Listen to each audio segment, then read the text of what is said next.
Okay. Are you There we okay? go. Got it. Okay. All right. Awesome. So thanks again. Thanks for Nico for recording. So that then everyone will have the recording for today's session. So I'll try to be quick on my session so that because we've got so many presenters, and if they're all here, we could be here until 2 o'clock, which obviously, I don't want that. So again, that's today's agenda. Who are we as an organization? As I said, we are a now it's not moving with the new. Well, I don't know what I've done. It's because of okay, let's see. Awesome. So we are a registered nonprofit organization focusing on technology training and solutions to organizations here in Southern Africa. So we work in 10 countries. From your Angola, Botswana, Namibia, Zimbabwe, Zambia, Malawi, Mozambique, Eswatini, Lesotho, and of course here. So we have all these programs, and this program supports the organizations only. Yes, of course, for companies, there are some times where we can provide, like, let's say, web development. We're able to develop website for companies at a cost of 2,000 rand. But again, we do it mainly for our NPOs to improve the online visibility and the branding as well. Because if then you don't have any branding, then it becomes a problem. Where do people find you? If you apply for R1 million, of course whoever you're applying for funding, they'll need to do background check as part of their due diligence. But if they can't find you, then it becomes a problem. So we also provide all these trainings, digital skills, workshops or technology development events, again, to bridge the digital divide, right?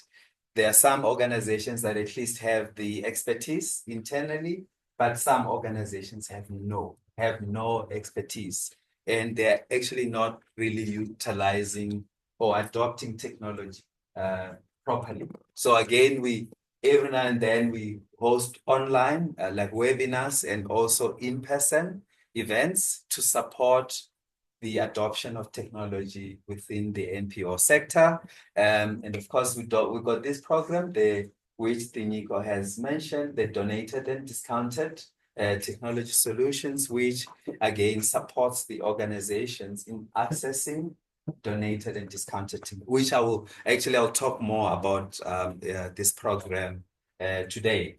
And of course, we feature your organization. Again, organizations are doing great work in their communities, but where do you profile them? Again, if you don't have any online visibility, we give you this online visibility through our platform where, like this, if you click on the logo of the organization, you are able to read more about the organization and the impact that the organization is making in their communities. So again, this is free platform that we showcase the work of the organizations. So do register, and we'll send you a link where you can also register. So please mute Mratua, I think. Please mute. So as I said, I'll focus more on this program, which we had partnered with TechSoup.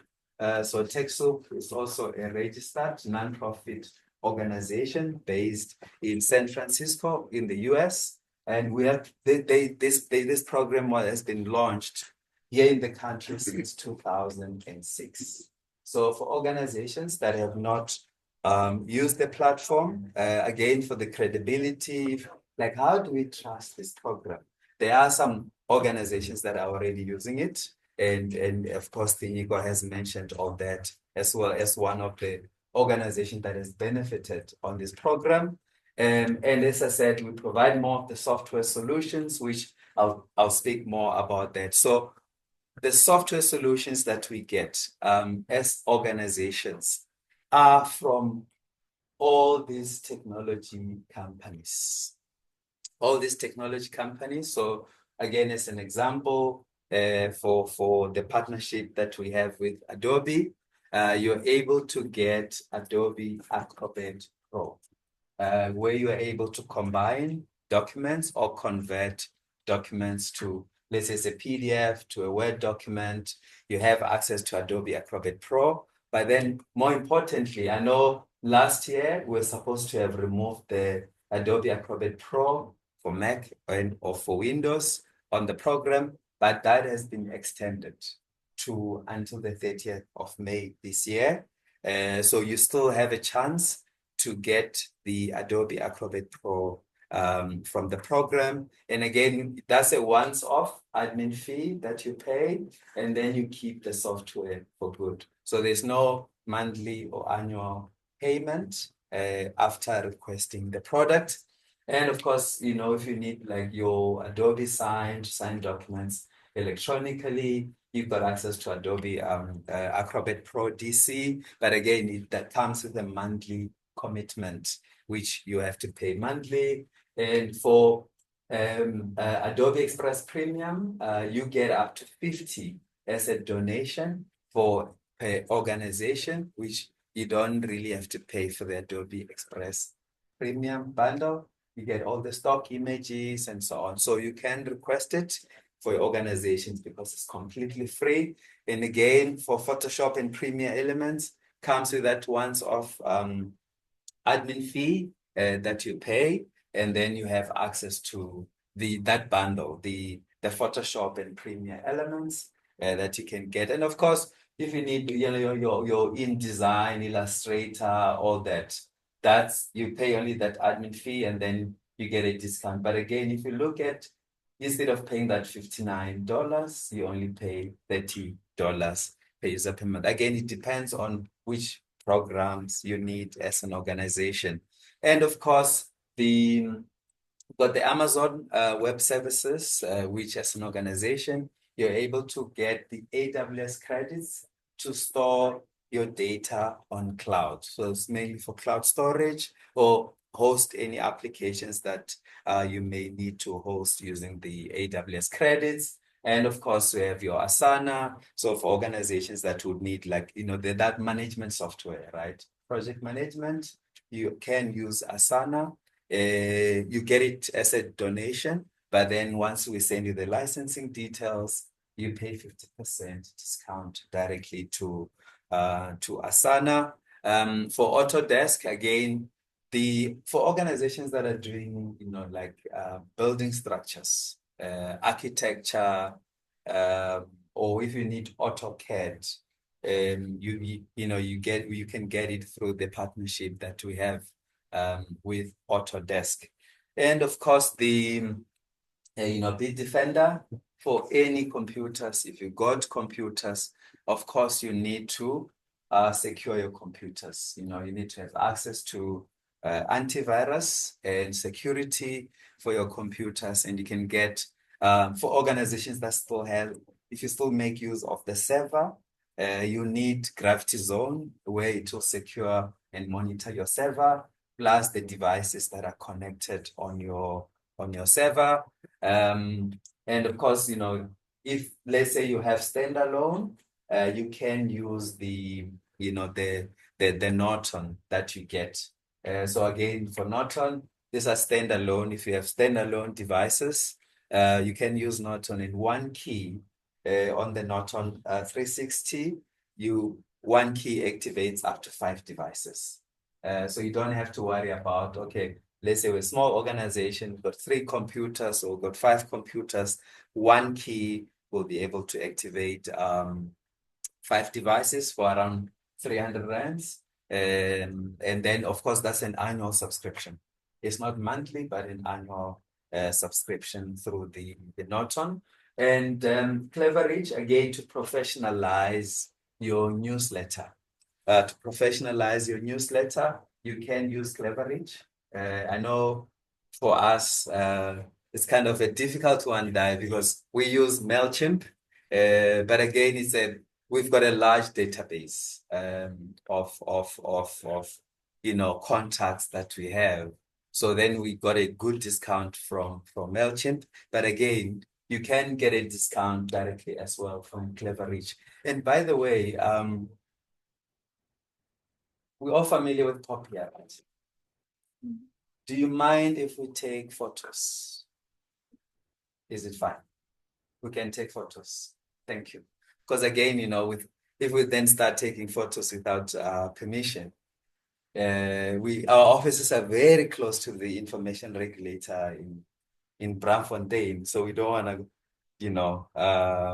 don't want to be in trouble because of course the photos that we will take, we will share as well as part of the evidence that today we're training NPOs here in the city of Tshwane. Now, you can get Cleverreach through the program, and of course, Constant Contact. We launched it recently. We launched Constant for your online marketing, which you can actually get. I know some organizations use Constant Contact as well to send their newsletters. They can use Constant Contact to send their newsletters. DocuSign, as I mentioned, the Adobe Sign, through DocuSign. You can also, so again, DocuSign replaces your printing and faxing, right? You no longer have to fax any documents. You no longer have to print any documents because you can sign documents electronically without having to, now we arrived in the city of Tshwane. It's like, my goodness, where's the next postnet? So we can print, or scan and sign the documents. Of course, that takes time, but you can sign documents electronically without having to, worry about, I need to print, or I need to find an internet cafe where I'll log into my email, print, sign, scan, and email. So you can sign your documents electronically. And again, as an example, these cost 5,400 annually. But for us as an organization, we only pay an admin fee of 1,975. And it's no longer a subscription. It's perpetual license. It's no longer a subscription, it's perpetual, meaning it's not renewable. You have access to the DocuSign, and you get up to 100 envelopes. So again, envelopes are, so for each, let's say we're employing you and we're sending an employment contract with, let's say, 50 pages with all our policies, guidelines, and so on, counts as a one envelope, right? Counts as a one envelope. And then you have 100. You get 100 with this admin fee to sign your document. But if, let's say, City of Tshwane is sending us a contract, they are sending us the contract to us. So therefore, that means we are the ones that are only going to sign.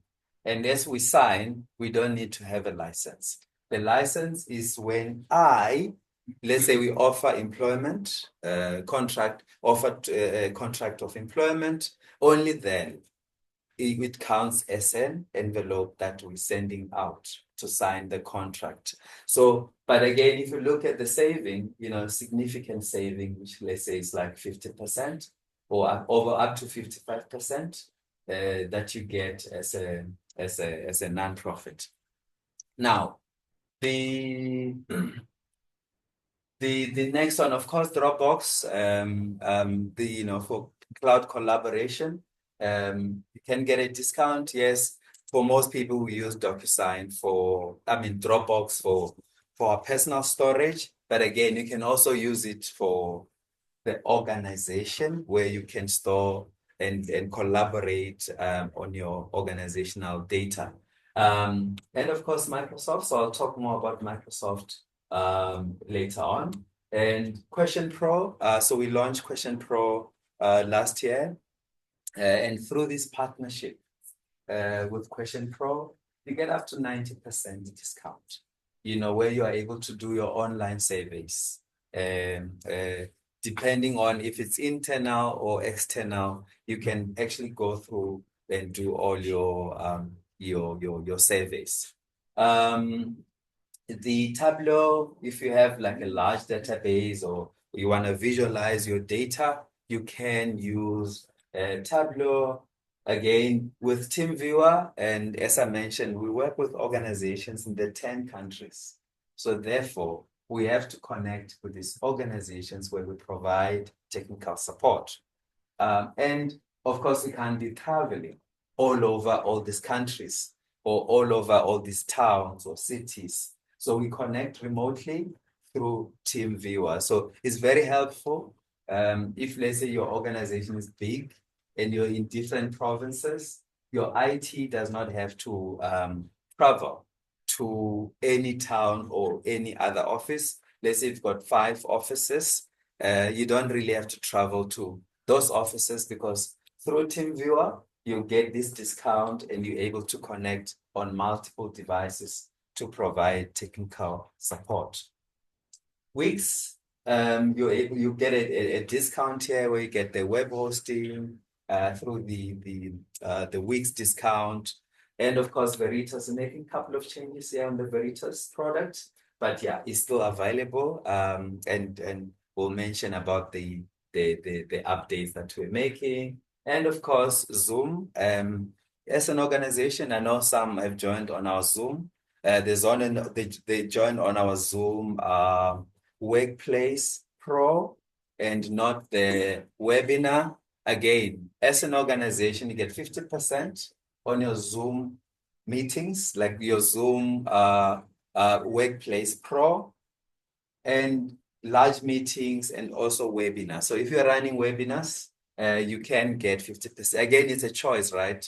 You can do your meetings on Teams, Google Meet, and many other platforms. But for organizations that are interested in the Zoom, you get 50% discount on Zoom meetings, Zoom Workplace Pro, and Business One, large meetings, and webinar. Now, the next one is so some of the companies that we provide validation services. When you apply on their platforms, they will mention, some will mention that you're able to get it will take maybe 5 days, it will take 7 days, and the TechSoup will contact you. So as a TechSoup partner here in the Southern Africa, we provide validation services on behalf of these companies. And as Denigo has said in the interview that he did, that even though Avis is not it's not a tech company, it's a car rental company. For any employee of an organization can book a car at a non-profit discount for personal, for family, or for business. If, let's say, our organization we're planning to travel to a province, let's say 4 of us, 3 of us, and then we know, okay, we need to carry the inverter, we need to carry all our banners, we need to carry everything. Of course, we need to hire a car. And then when we hire a car as a non-profit, we get a discount. And if, let's say, deciding, look, it's a long weekend. By the way, when is the 21st of March? It's a holiday, right? Human rights. It's a Friday. It's a Friday. Oh, it's a Friday. Is it? When is it? Which Friday? Well, it's two weeks tomorrow, is it not? Yeah. Yeah. So let's say, you're planning a family holiday, right? You can actually make a booking directly. I don't know if I'm able to share my screen here with you. Yes, you can. Okay, I don't know how.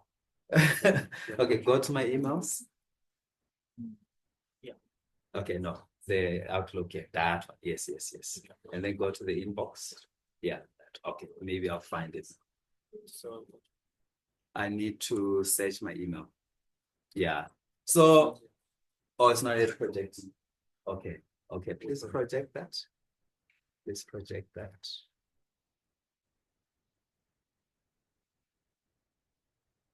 Sorry, we're just playing around with all the screens that we have here. Oh, there's my units. There are my units. Okay, so where do I find them? I have to look there. Okay, that's it will work. It will work.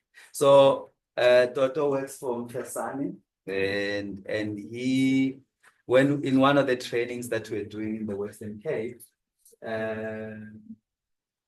okay. Oh, okay, let's remove that. And he wanted to book for a car. Okay, so let's see where it is. Okay. Let me see. Sorry. Let me start.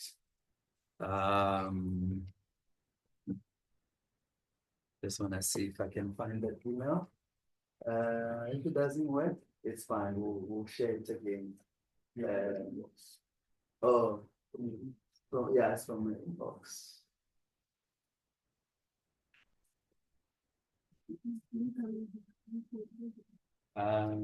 Let's see if I can show you.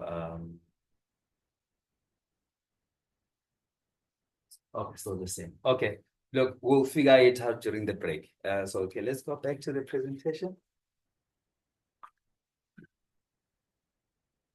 Okay, so he was able to make a booking for himself, and he got around 50% discount when he booked the vehicle through Avis. Of course, you don't have to go to Avis, and you said no. Arnold said, you know, you can get a discount. You need to be registered on the Texo platform. You need to be registered on the Texo platform. Unfortunately, for now, it's only available to organizations in the country, here in South Africa. So anyone who, if you need to make a booking for a car, but book in advance. Let's say then you're planning to rent a car. Let's say in that week when there's a holiday, you can start booking this week, so that then you can get a good discount as well. Just like how we always, whenever we travel, of course, Pretoria, Joburg, is just here. So we didn't book a car today. But last week we were in the Free State. When we were able to book a car, we had a partnership that we had with the Department of Social Development in the Free State. And we were training organizations in Bloemfontein, Bethlehem, Kronstadt, and Sasolburg. So we're able to book a car so that then it's easy to travel for us. And of course, Hootsuite, we launched Hootsuite last year. And as an organization, we get up to 75% discount through the Hootsuite and many other, partners that we work with on the program. Now, of course, the program, this Texo program, you need to sign up. When you sign up on the Texo platform, you validate the email account, and then you register the organization profile. And of course, we'll need your nonprofit documentations, your NPO or NPC certificate, or if you have your public benefit organization letter from the Revenue Service, you can also then share with us. Or if you're a charitable organization, of course, we'll need the trust deeds from the master of the High Court. And then, of course, you are able now to benefit on some of these solutions. Again, to register is free. You don't have to pay. It depends on which software products you will need. And the registration doesn't mean that you have to buy anything, because we keep, no, please come. You can come this side. You can sit here. There are many technology partners that we have on the program that you can benefit on the program. So please register on the program so that you also, hey, you can sit here in the front. There's no one here. Okay. We don't have VIPs because, we are non-profits. We all non-profits. There's no special reserved for anybody. So thanks for coming. Although we are sort of far ahead, but we'll be able to share the presentations. Of course, when you register, then we were able to benefit on some of the software applications. Now, with the Microsoft, yeah, you can sit here in the front. Yeah, you can sit here. With the Microsoft, for organizations that have registered with us on the TechSoup platform for many years, we used to have all the products under donation. We used to have all the products under donation, but some products have been moved under discounted, but we still get up to 60 to 75 discount. And as you can see here, there's the TechSoup admin fee. Now, what does this TechSoup admin fee mean? So as an organization, there's this small admin fee that you pay. So again, if you need the Windows 11 Pro, if you need Windows 11 Professional, the Professional Edition one, not the home single language, but the proper Professional Edition, this is the retail price that you will pay directly to Microsoft. Again, I took the screenshot from Microsoft website. You'll pay 4,799 rands. But for us as a non-profits, that admin fee, where I said the small admin fee, instead of paying that 4,799 rands, you only pay 316 rands, right? Is that too much? Or are we pulling? By the way, this is legit. This is legit. And you can ask organizations that are familiar with the program, and you don't get the software from our offices. You get the software directly from the Microsoft 365 Admin Center. And we've got some tablets here for those organizations that are interested to benefit or to register with us. We'll be able to register you. Now, coming back to this Windows operating system, Microsoft made an announcement early this year that Windows 10, hello, Kamumra, which operating system are you using for your laptop? Microsoft, which operating system? Is it Windows 10, Windows 11, Windows 8, Windows 7? Which operating system do you have? Windows 10. So for Windows 10, Microsoft said they want, the support is ending on the 30th of October, meaning you won't get any updates or any security from Microsoft because security, they're ending support on Windows 10. Therefore, that means that for you to upgrade to Windows 10, to Windows 11 Pro, instead of going to the Microsoft website and buy it directly from there, because you're as a non-profit organization, you can get it through the program where you pay the 316 rands. Now, we removed the edition here. As you can see, we have the Windows Pro full operating system. Again, for those that will remember, we had your Windows 7, Windows 8, Windows 8.1, Windows 10, now we have Windows 11, right? So we removed the edition and then we just called it Windows operating system. However, when you request this Windows OS from us, you will get the Windows 11 Pro. And as I said, you will get it directly from your Microsoft 365 Admin Center. Back then, organizations, whenever they've got a user, hey, I've got one user, please buy this for us. There have been a couple of changes that Microsoft implemented. In order to request a product through the program, you must then create this Microsoft 365 Admin Center. You create it when you submit your Microsoft 365 for nonprofits application. When you create this application, then you'll have the admin tenant, which will end with onmicrosoft.com. And then that one will be your Microsoft 365 Admin Center. And then all your products, any products that you request from Microsoft, when you look under billing, all your products will be under your products. For organizations that have requested products over the years with us, we used to get all the Microsoft products through the Microsoft volume licensing. So you go to Microsoft.com/licensing/service center. That platform is no longer available. It has been migrated to the 365 admin center. For those volume licensing, you can still find them here.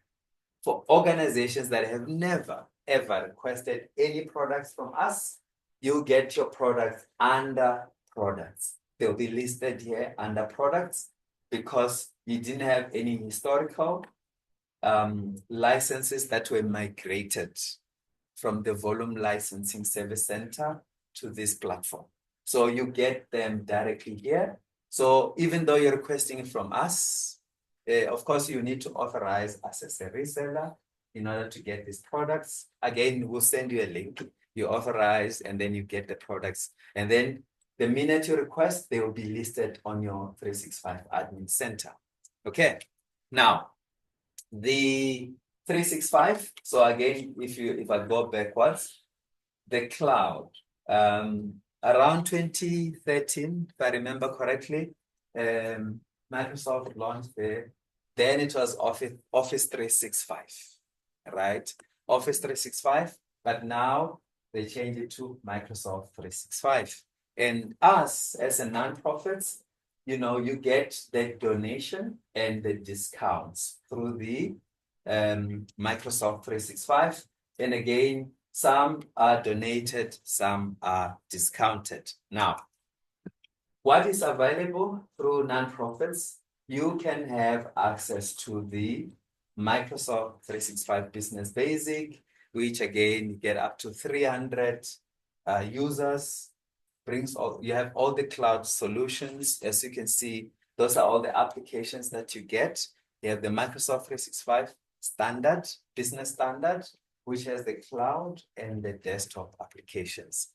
And you have the business premium, which has all these applications, including advanced security features. So I'll talk more about the business premium. And for those organizations that still had your E1, even though E1 is no longer donated, but if you had it, you'll still continue using it.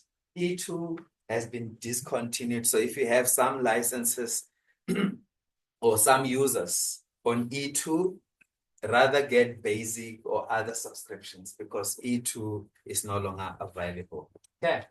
And of course, you can still claim for the Azure grants, get $2,000 Azure credits that you can still benefit as a nonprofit, which you can host any cloud services there. Now, these are the price comparison, right? These are some of the price comparison on the subscription that you get as a nonprofit. As I mentioned, the business basic, I don't know if I'm getting too far away from that laptop for the sound. No, it's fine. It's fine. It's still fine. Yes. Okay. You have the basic, as I said, you get it for free. But as you can see, for companies and users, other users, they pay for what we get for free. But more importantly, the business premium. Business premium, we get up to 10 seats. We get up to 10 seats or 10 subscriptions for free. So we don't have to pay, us as nonprofits. We don't really have to pay for the Microsoft 365 Business Premium. Now, what does it come with? The Business Premium comes with all the Office desktop applications. So you install the applications directly on the device, and you can have access, again, your Word, Excel, PowerPoint, Publisher, access everything. You get all of the applications donated. You don't pay. And of course, any updates, you no longer have to run any updates because updates are added automatically. You don't really have to do anything to make any updates. And of course, the email, who has a domain name? Who has a domain name? Hello? Who has a domain name? Only 1, 2, 3, 4. What's the domain? Okay, yes, that's a good question. That's a good question. So domain name is like your organizational, let's say for us, domain name is pambano.org.za, right? I don't know, City of Tshwane. City of Tshwane. Yeah, .gov.za, right? .co.za is not a domain. No, it is a domain name. But CO for organization, it's good for organizations to have a .org to show that you're an organization, right? So for us, not to say if you have a .co.za, it's incorrect. It is still correct, right? But it's good to have a domain name so that let's say it's written SA.co.za, it's still okay. But the importance of having a domain name is part of your branding, right? If I come to your organization and I'm your fundraiser, I'm not using my Gmail account to send all the proposals. I am using fundraiser@pambano.org.za. If I get a job at City of Tshwane, then I am leaving this email at your organization and go with it. But if I'm using my Gmail account and I'm fundraising for your organization, of course, when I get another job, I am living with my Gmail account. So, yeah. So how do we have, so it doesn't create continuity within the organization, because if everyone is using their own personal Gmail account, where is the organization data staying, right? Of which, if then you have someone who's leaving the organization, hey, look, you're living on a good note, we do a farewell, hambagas, or Sama Sintle, all the best in your future endeavors. Remember, all the work that you were doing stays in the organization. It does not go with you. So it's very important. And for organizations that don't have a domain name, it's worth it to invest on a domain name. It's really, really worth it to buy a domain name. The domain for your organization. Say it aloud. Is it a yes or is it a no? Remember, it's covered much on. We don't have. If you don't have, you're not the only one, right? And we are learning again. Ne? Yeah. If you don't have a domain name, please invest on a domain name so that anyone who works. So imagine, okay, so I founded Pambano Technology Development Center, and I'm using my personal Gmail account, And then I decided, nah, I'm done with this job. I'm going home, government. So I'm going with my Gmail account. But what about the continuity of this organization?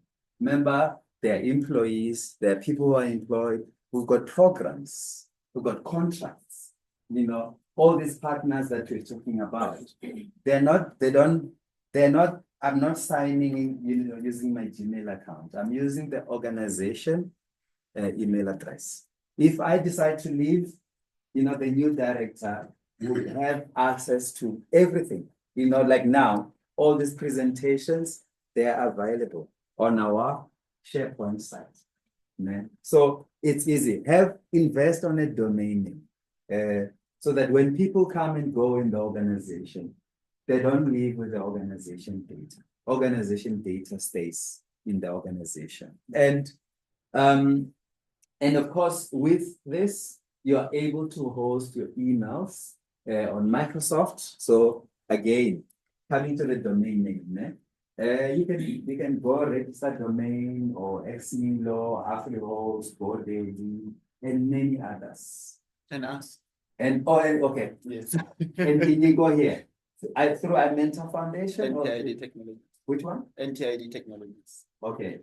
There you go. You can host your domain. You can get a domain name and web hosting. Do you also do web hosting? Yes. And website design. See there. you're sorted, right? Maybe you and I walk us Pitori in terms of what is a domain name.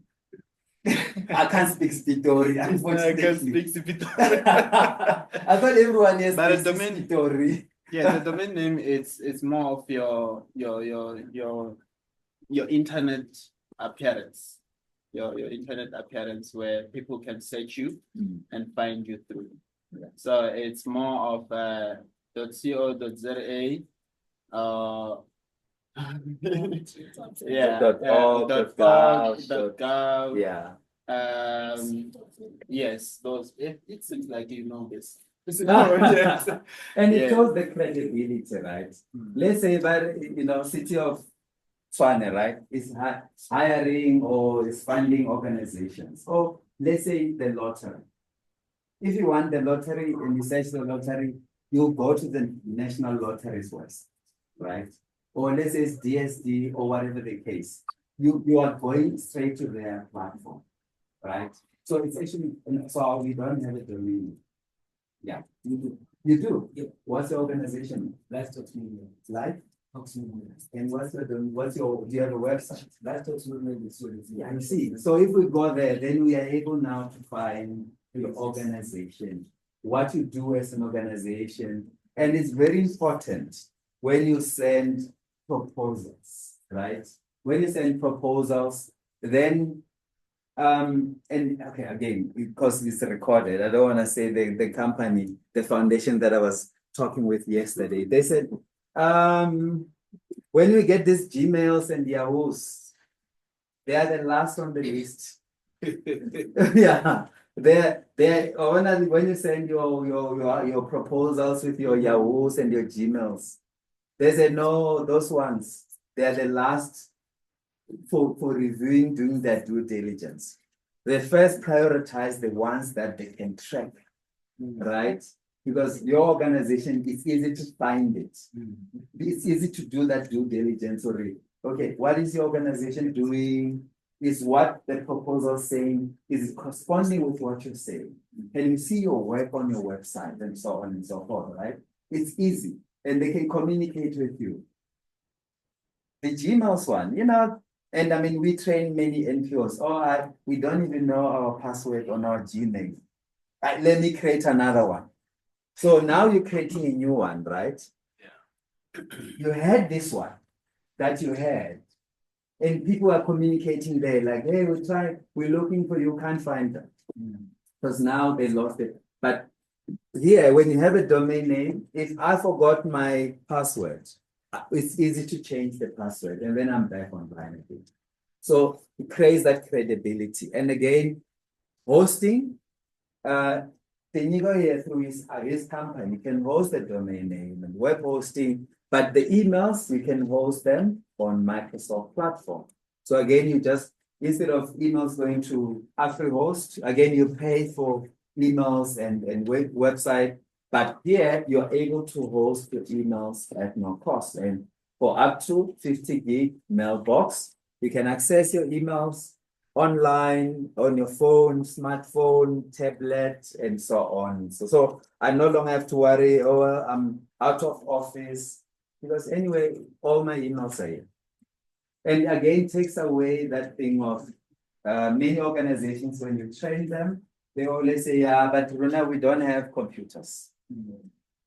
This does not speak to us. But you have now, if you have a WhatsApp, then now you can actually have access to all your emails. If I need to respond or if I need to join a meeting, Teams meeting here, I can easily join a meeting from my phone, right?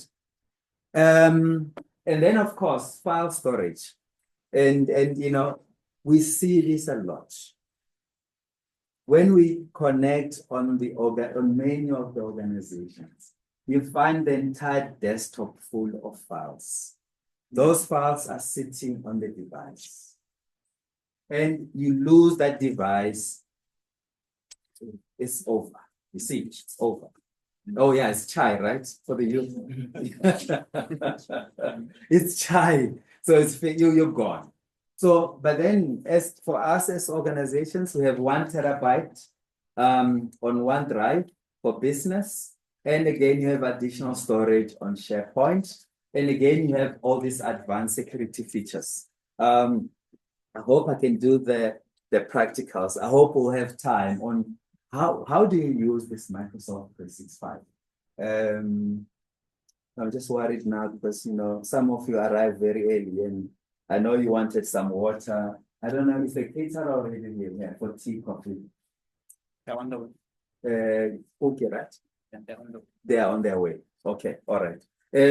So comes with all these advanced security features that you're able to get through this business premium subscription. We were in Sasolburg on Friday as Umbrella, it's a township. And I thought, no, most of these are grassroots organizations, in Sasolburg. And I was shocked to find that 3 organizations there, they already have Microsoft 365, but they are paid. There's just 1, 2 people using, then they were paid. So if you're using Microsoft 365 Family,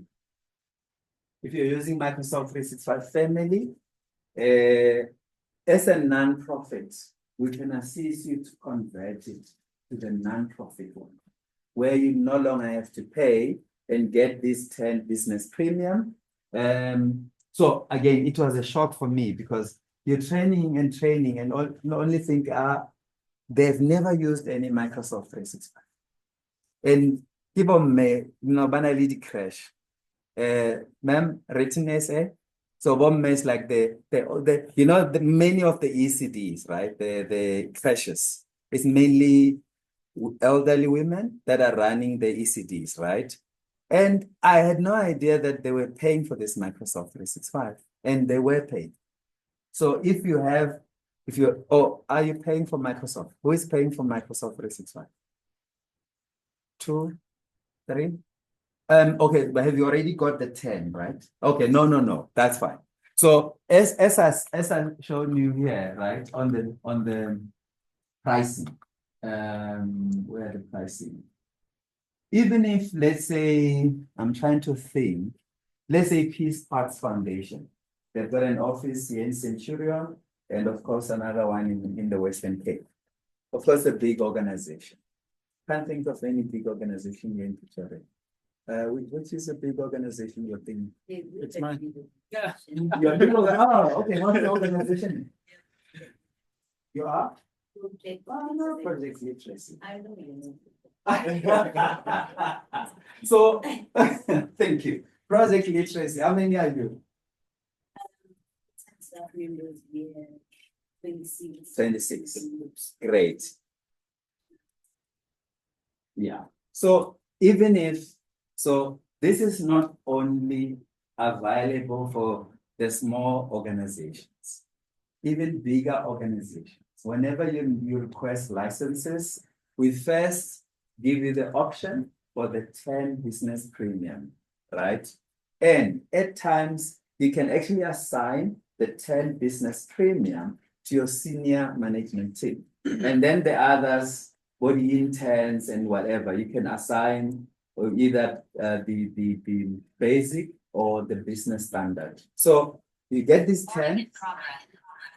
You get this 10. Sorry. You have these 10 business premium subscriptions, which then you don't pay, right? How many of you? About 18. About 18. So let's say this organization. Yeah. No, yeah, Lina Laha. Put it here. Put here. Oh, put. Okay. Marive. So Tata Marive Mona, they are 18, right? As 18 users, staff members, the 10 will be free. And then this additional 8 is when now you can decide, okay, do we need this 8 to have the business premium? And there are some organizations that will say, look, we just want consistency across the board.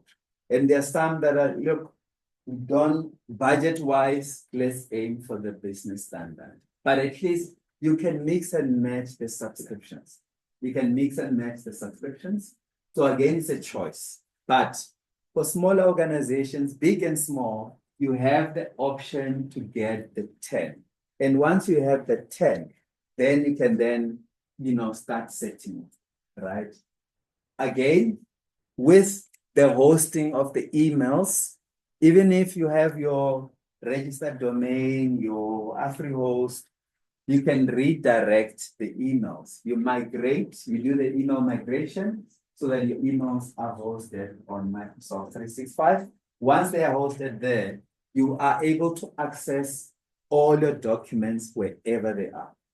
I mean, wherever is your work, right? And I remember 2013, we're doing this roadshow with Microsoft, and they were doing the officeless. Like you can be sitting wherever. Like as you see, she sit there with a laptop. You no longer have to worry about all this big office space with a big boardroom. And COVID has taught us so many things that, because we were all seated at home. Imagine if we have this large boardroom and they pay, how much are you paying? Imagine for this space and for nothing, right? And now you no longer, let's work smart as non-profits, right? Let's work smart, because why do I need this boardroom space? For what? Who is going to come? When are we going to have a meeting? Like my colleague who is on the call, is seated in the Western Cape, and we are here. Some are in the KZN. So, and again, technology, especially for you who are still like in your 20s, you no longer have to be like us. I could be seated at home. And actually, there are times where I'll just be seated and work from home, by the way. And no one will see that, I'm home in Limpopo and just sitting under a mango tree, So it's officeless now. Yes, ma'am. Can I just ask the question? Yes, ma'am. Say, for instance, you've used up to 10 licenses. Yes. And you need another 2, and you want to also buy then the Business Pro. Is there any discount on that one? Will you pay full price for that? Yeah, so that's a good question. Okay, so I'll explain to you, ma'am. You get the 10 business premium, right? And for us as non-profits, right? The retail price for this business premium is 391 rands. This is the retail price. And your discount is a 97 rand. Right, it's 97. So the NPO discount is 97 rands. So if let's say you're 12 of you have the 10 for free, and then for this other 2, there is an NPO discount. There is an NPO discount, and then the discount is, the 391. This would be what you pay per user per month times the 2 users, right? But for us, with a discount, is 97 rands, 80 cents times, let's say 12 months, times 2 users. So there's significant saving that you get as a non-profit. So there's a non-profit discount over and above the 10. Over and above the 10, you still have access to the NPO discount. And even on so I'm sorry, I forgot to actually illustrate more in terms of the numbers as well. For any of the partners that we have, there's always an NPO discount. There's always an NPO discount that we get. So that's a good question. Okay, any question while we wait for our team? And which organization are you with? I'm from Voice in Action. Voice in Action. Okay. Are you already on Microsoft 365? We actually use Google Drive. Oh, okay. And you had through the Google for nonprofits. Yeah, we are actually also trying to finalize that aspect. Oh, okay. But we are weighing our options to see what works for us. But Okay. yes, we're utilizing Google Drive. Mm-hmm. And we had a debate this morning to say that Yeah. we're not integrating our systems or software as well. For example, Yeah. If you're working with the City of Tshwane has blocked Google Drive, but Oh, it's Microsoft. yes. So now it's a big question to say, do we migrate or Yeah. do we come up with policies or request the City of Tshwane as an example? Yeah, To come up with policies where we can use these platforms and change it. And I think, just thinking out loud, yeah. integration softwares might be the next future for business. Yeah. Just thinking out loud. Yeah. And what you mentioned is a very good point, right? Because many corporates, the government decision is whatever they do is on Teams. Whatever they do is on Teams. So therefore, if you are to join a call or to initiate a meeting with any government, whether it's from the municipality, DSD, whatever, it's on Teams, right? Everything is done on Teams. And for us, of course, we've got access to Teams. I wish I can showcase it, but where's the need to show move all the slides, because these slides are just too many for me. Where's the new? I need to showcase, like, if let's say we are to set up a Teams call, right? What are some of you using? Maybe let's just hear. Are you all from nonprofits? Which organization are you? Are you with same organization? Okay, which organization are you? The camera, it's even showing me. You're not in any of them. No, that's fine. Don't worry. Okay, wait. Let me finish this and then I'll call you. I just want to showcase some few things, right? Now, I've got some resources, right? Of course, you can follow us here on our social media pages. Just want to see. You can follow us on our at Pambano Tech, and we'll do the social media training. Follow us at Pambano Tech.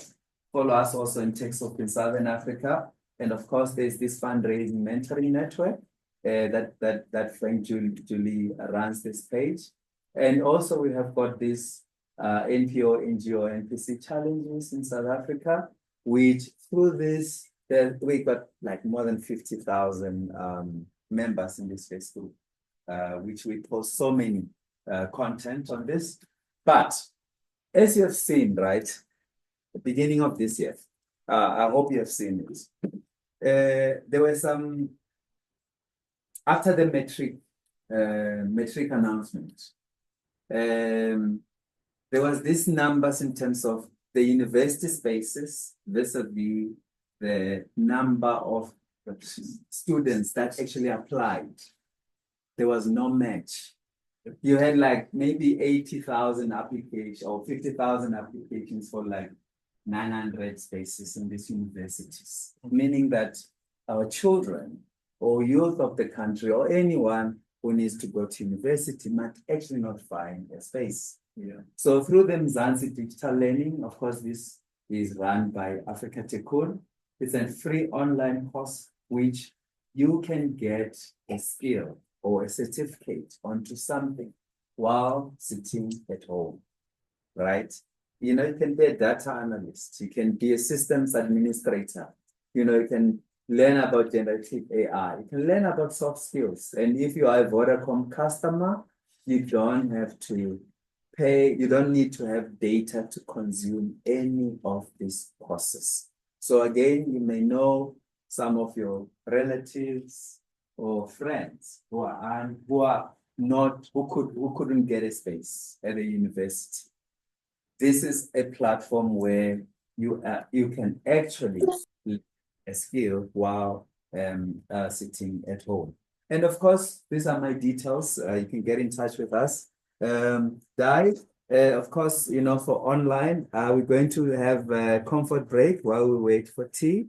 And then, I don't know, maybe you can pause the recording. Are we recording? Who's recording? Are you recording? Yes. You can pause the recording. And then when we return, and then we'll give you a note when, we are starting to, so at 11, we should be able to start. Is the caterer here? Or are they still on their way? Is Brian here? Do we have Brian? Okay, Brian, because he meant to talk about the connectivity, on how organizations can have access to connectivity, but nonetheless, we'll wait for him. So for organizations,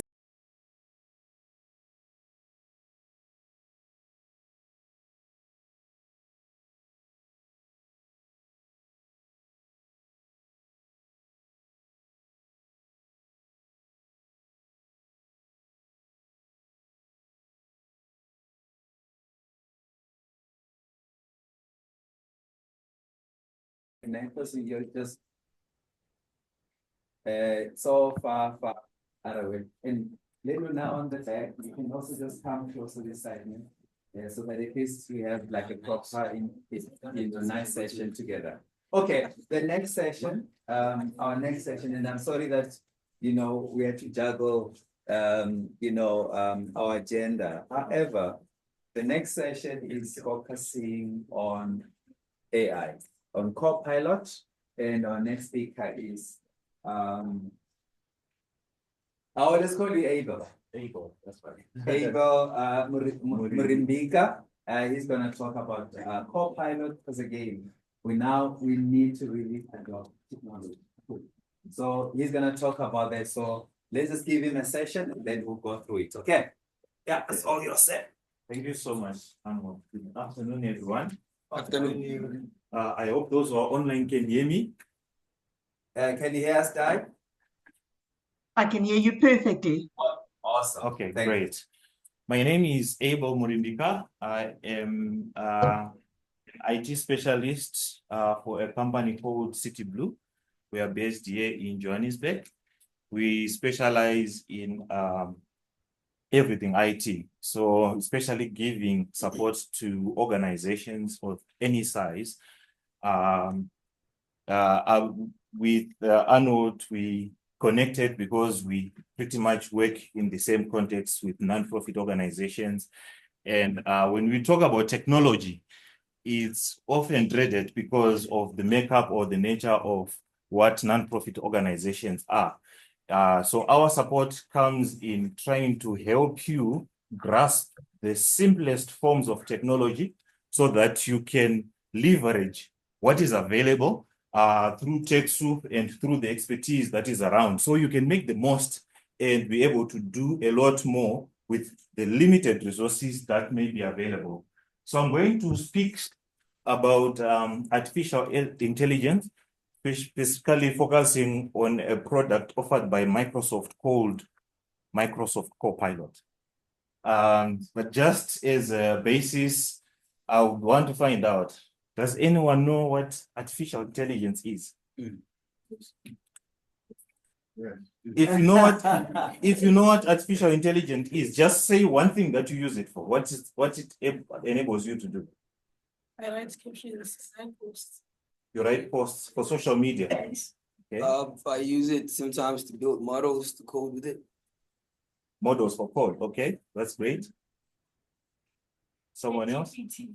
ChatGPT. You ask ChatGPT anything and everything, and it's like it knows anything and everything about it.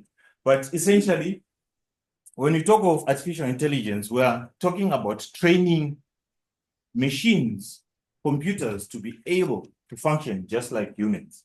So in the context of our work, there are tasks or there is work that requires people to do. There is work that is structured, that is repetitive, that would make sense if there was some robot just doing it so that you free up your time from doing that. What examples of that work, of that can that be in your context of work? What is the most repetitive and most boring task that you have to do on a daily basis in your work? Can you repeat that? Did you hear what you said? Yes. I think when you're writing out newsletters, those kind Yeah. of things, the phrasing. Yeah, Okay. yeah, but I would still stick to coding. Even coding has a repetitive element to it. Like if you're writing in Python, all those libraries you have to import NumPy, import takes time. Sometimes if I just get the code to do it, I just easy stuff. Okay. reports. Reports. What kind of reports? Press report. Weekly report. Okay. Then in terms of program implementation or project implementation, what you do on a day-to-day basis, collection of data, Structuring, cleaning data. tracking expenditures, payments, repetitive, you pay things on a regular basis, the same people, the same amount on a repetitive basis.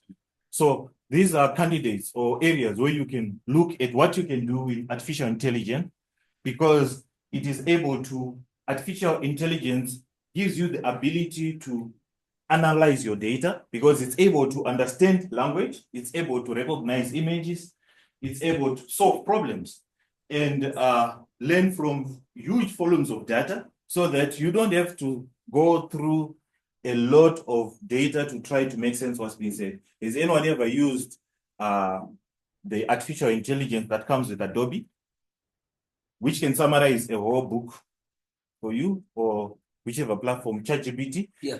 Have you ever been able to submit a lot of data into that and be able to get summaries or just, yes. So because it's super fast, it's able to process, expands volumes of data in a short space of time, and you will have a summary, and then you'll be able to do the other work that is beyond the minute, repetitive, boring tasks. So the key features of AI, there are three main features of AI. The first one is machine learning, which is the ability of AI to learn and improve. So the way that you do work and you learn and you get better with it, what's called experience. A machine can do it way faster because it processes data and information with lightning speed.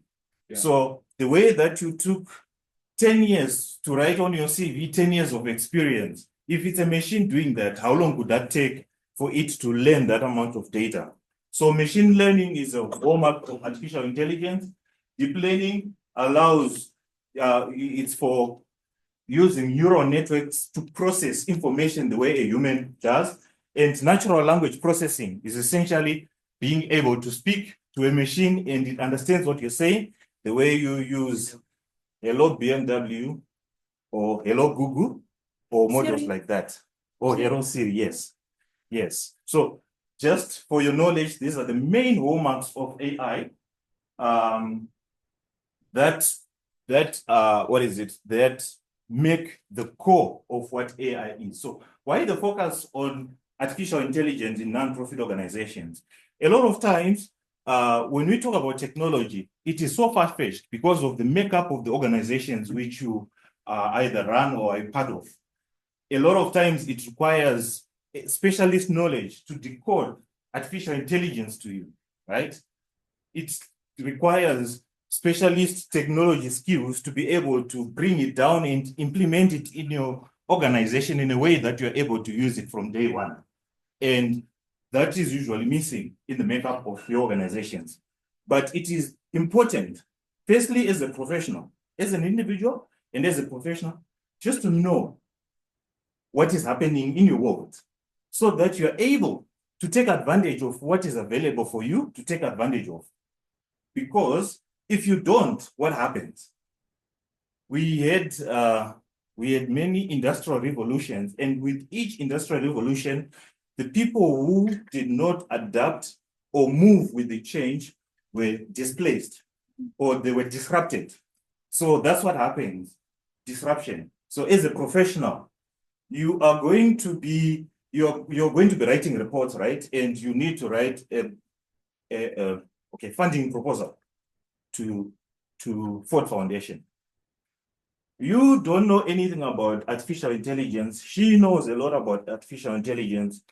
You're gonna take 5 days to write a report that she writes in 5 hours. What does it mean in the context of work? Because if you don't know about artificial intelligence and use it, other people are already doing it and they have a bigger advantage than you do. It's like those who were fighting in a war with spears and those who came with guns. It's already an unfair battle. So if there is one commitment that I would expect after today's talk is that you will say, I will upskill myself with knowledge of artificial intelligence and identify opportunities where I can use it in my day-to-day work before the organization, right?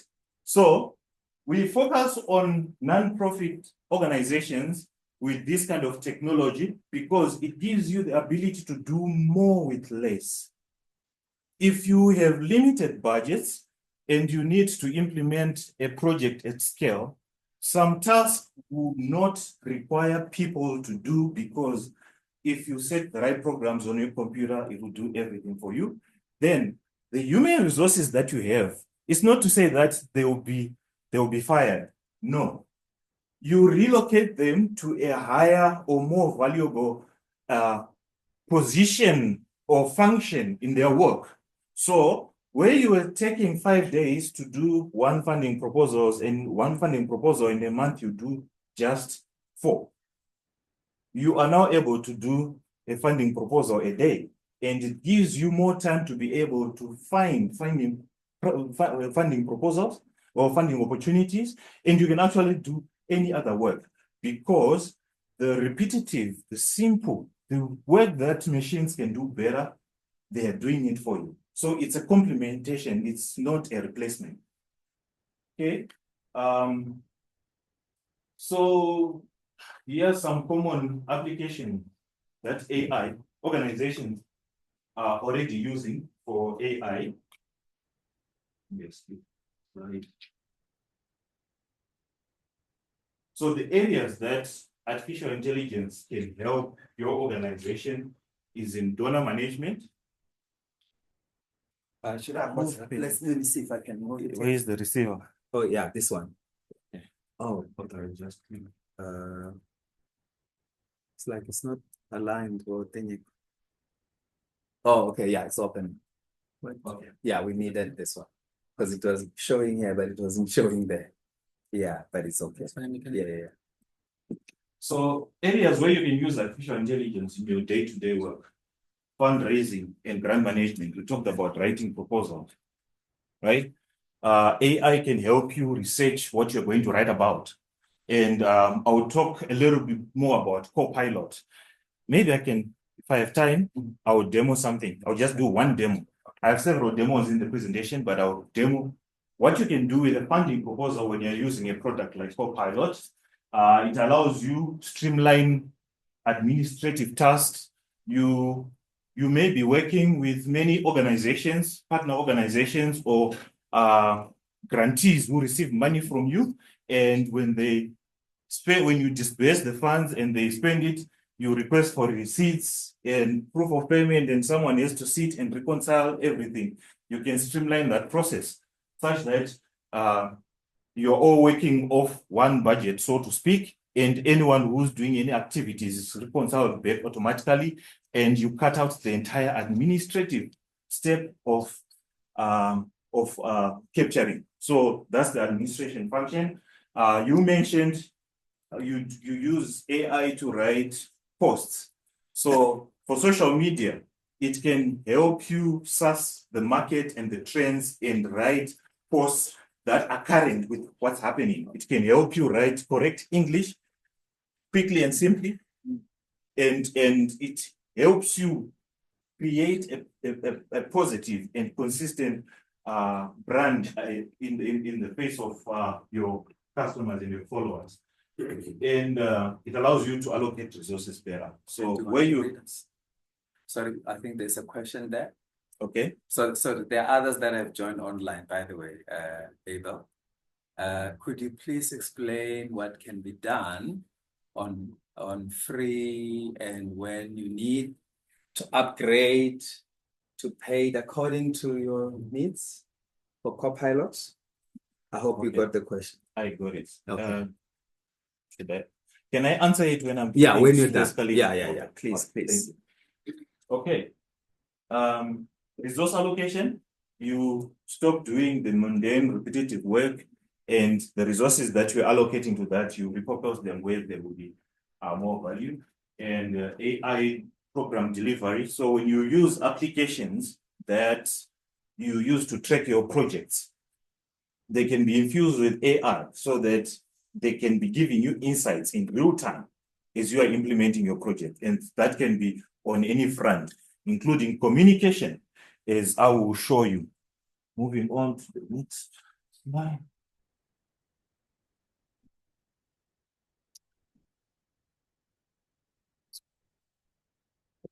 Maybe we can just be clicking.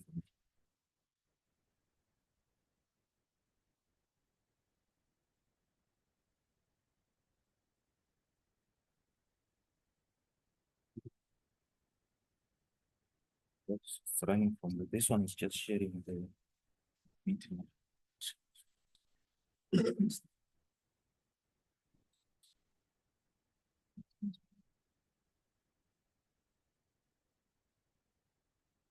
So whilst he's doing that, there are many products for artificial intelligence, even WhatsApp is. There's some kind of artificial intelligence. You can use ChatGPT, you can use Google Gemini, there is Claude. There are many, almost every platform is infusing its systems with artificial intelligence. But where Copilot makes a difference is on privacy, data privacy, data protection and data privacy. Does anyone know what I mean? Yeah. What is it? What is data protection? Data privacy, I think, protects you from data brokers, from accessing your data illegitimately. And then what's the other one you mentioned? Protection. Yeah. Protection and privacy. Okay. Yes. Someone else has a different take to it. So how AI works, there is a library, I'll call it a library. There is a library, virtual library sitting somewhere which has all the knowledge, right? So AI are programs that are able to decode that knowledge and answer any question that you ask. So those libraries are called large language models. All the platforms that have AI connect to some form of large language model. And the most popular one is GPT, used by ChatGPT, right? Are you with me? Yes. When you make a search or when you ask a question, it references or it searches from that library and answers you. Now, with Microsoft, their Copilot goes to the internet to search for information that is general. That's on the free version to answer the person who asked. So if you're on a free version, the Copilot is essentially answering your questions like ChatGPT. It goes to the large language model to get the answer for you. Now, if you're going to use ChatGPT by putting some information which is not on the internet, which is your private information, there's a possibility that that information will be added to the library. You understand? Of course, they say that your information is secure and all that, but there is no basis to prove that.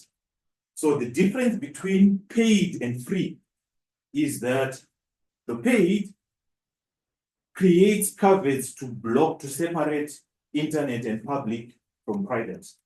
So if you give some information, you try to find out, okay, how much is a project manager paid in South Africa? We are based in so and so, and we are paying our project managers with this experience so much. It will give you an answer based on your question, but the information that you divulge will be part of the large language model, potentially will be part of that large language model, such that when someone says, ask the same question to say how much is the project manager in Papa paid, it will use that as part of the answer. Now, what Copilot does is it works within the Microsoft ecosystem, right? They talked about the TechSoup has got Microsoft 365 for nonprofit where you don't pay. So within that, there are many applications, right? And one of the critical ones is what's called Microsoft SharePoint. Does anyone know Microsoft SharePoint? SharePoint. Yes. So SharePoint is a library or it's an intranet for an organization. So when you make all your information that you give, that you produce in your work, programs, work, your funding proposal and all that, you have created a library. So when you are now asking your co-pilot questions, you can make it respond or do tasks based on what's in your own library. So now you've created a private library for your organization based on the information that you have. Does that make sense? So Copilot is one of the many applications within Microsoft 365. There are many, right? And they use a program called Microsoft Graph, which is able to make the connections to get what you want where you are. So you may be in Teams and you are looking for something that's sitting in OneDrive. It's able to find it because it's like it's one program, but actually they're different applications. So the Copilot for Microsoft 365 that you get with the subscription that you get for nonprofits from Microsoft 365 allows you to create a private library, a private large language model, and you can complement it with the broader internet one because it can give you results from there as well. But your information remains private. It does not reach the public. It doesn't reach the public large language model. Is that clear? Needed to clarify that. So when we set up infrastructure or IT for an organization, it's different from you working as one man and just doing what you're doing. When it's now 2, 3, 4 or more people, we have to think about information security. We have to think about who has access to the information that we have, because an organizational information is an asset. Those are called assets, and they must be protected and they must be used for the betterment of the organization. You have to block out malicious usage and all that. So the way you structure your organization around technology becomes very critical. Okay, so here I have a few use cases. I think we talked about this. So you can use it in donor engagement, grant making, evidence-based decision making and all that. So here are the most popular. I think now there are more. This presentation is as of last year. Who has used ChatGPT before? Just by show of hands. Okay. Who has used Gemini before? Gemini, I did. Okay. Who has used Copilot before? I assume it's the previous. Yes. Okay. Who has not used any AI at all before? So Gemini. This is a new teaching. Question. I'm sorry. It's Mentor on WhatsApp. Does it count? It's also AI, yes. It's also AI because it helps you to generate messages or generative AI.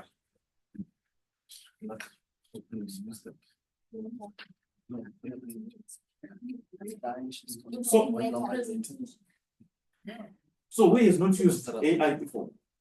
Just want to know. Okay. At least there's work. So we know what you're talking about. Okay. All right.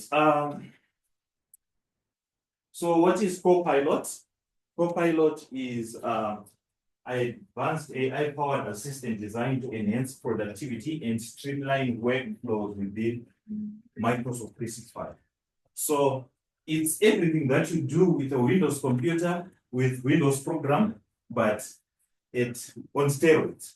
I'll just do a few demos. I think when I reach, there are some slides I'm going to skip, but okay. So what can you do with Copilot? You can create content. It assists you with drafting. You can draft a Word document. You can draft an email. You can generate text. Basically, the same way you do with ChatGPT. But the difference is when you have, for example, you have received a call for proposals, right, from CDAC. And it's a PDF file. You save it on your SharePoint. You can tell Microsoft Word to say, respond to this call for proposal on my SharePoint. And it will read what is being asked in that proposal, the structure, and it will generate for you in 30 seconds. I'll show you just now. The proposal. I'll show you just now. Something is changing. But you have to save it on SharePoint. Yes. If you don't, it won't. That's the difference between Copilot and every other program that you use. So it has to reference to data sitting somewhere. If you want to make the most of Copilot for Microsoft 365, the data has to be in your SharePoint. And that becomes, it blocks everything else. It uses what's sitting in your library. So it is best to have all your data sitting within your SharePoint. And within there, you're able to enforce privacy and data protection policies. I'll show you the proposal part. It even has the financing, What it does is, for some areas, it can be generic, right? It can give you some kind of structure. So say you have written a funding proposal, for example, climate change to another organization, and you get another funding proposal and there are similarities.